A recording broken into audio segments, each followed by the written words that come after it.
Welcome to Raji Nalabagam. இன்றைக்கி உருளைக்கிழங்கு பால் கறி தான் பார்க்க போகிறோம். இது மெயின் டிஷ்ஷாகவும் சாப்பிட்லாம், சைட் டிஷ்ஷாகவும் சாப்பிட்லாம்.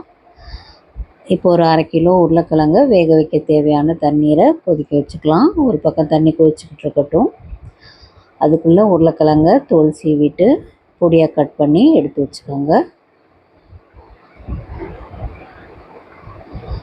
உருளைக்கிழங்கை கட் பண்ணிவிட்டு தண்ணியில் போட்டு வச்சுக்கோங்க. சமைக்கிற வரைக்கும் வெளியில் இருந்தாக்கா அது நிறம் மாறிடும்.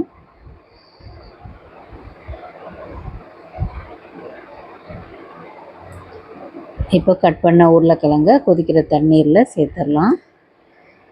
உருளைக்கிழங்கு நல்லா வேகட்டும். அதுக்குள்ளே 2 வெங்காயம், 3 பச்சை மிளகா, அரை முடி தேங்காய், பூண்டு, ஒரு முழு பூண்டு தோல் உரித்து அதை பொடியாக கட் பண்ணி எடுத்துக்கலாம். வெங்காயத்தை மெலிசாக எவ்வளோ மெலிசாக கட் பண்ண முடியுமோ அந்த மாதிரி கட் பண்ணி எடுத்துக்கோங்க. பச்சை மிளகாவும் கீரி எடுத்துக்கோங்க. பூண்டை தோல் உரிச்சிட்டு பெரிய பூண்டாக இருந்தால் அதை பொடிசாக கட் பண்ணிக்கோங்க. இல்லை சின்ன சின்ன பூண்டாக இருந்தால் அப்படியே கூட சேர்த்துக்கலாம்.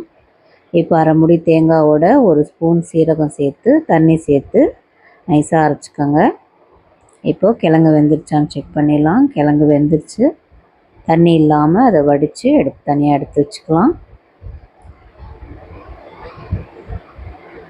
கடாயில் எண்ணெய் சேர்த்துட்டு 2 பட்டை, ஒரு பிரியாணி இலை மட்டும் சேருங்க.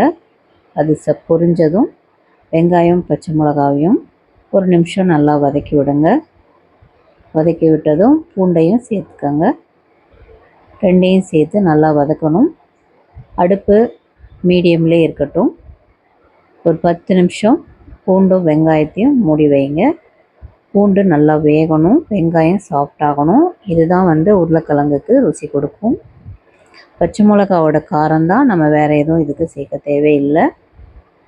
அரைச்ச மசாலா சேர்த்துக்கலாம். 1 டம்ளர் தண்ணி சேர்த்துக்கலாம். 2 ஸ்பூன் உப்பு சேர்த்துட்டு அதையும் எல்லாத்தையும் ஒன்றா கலந்து விட்டுருங்க.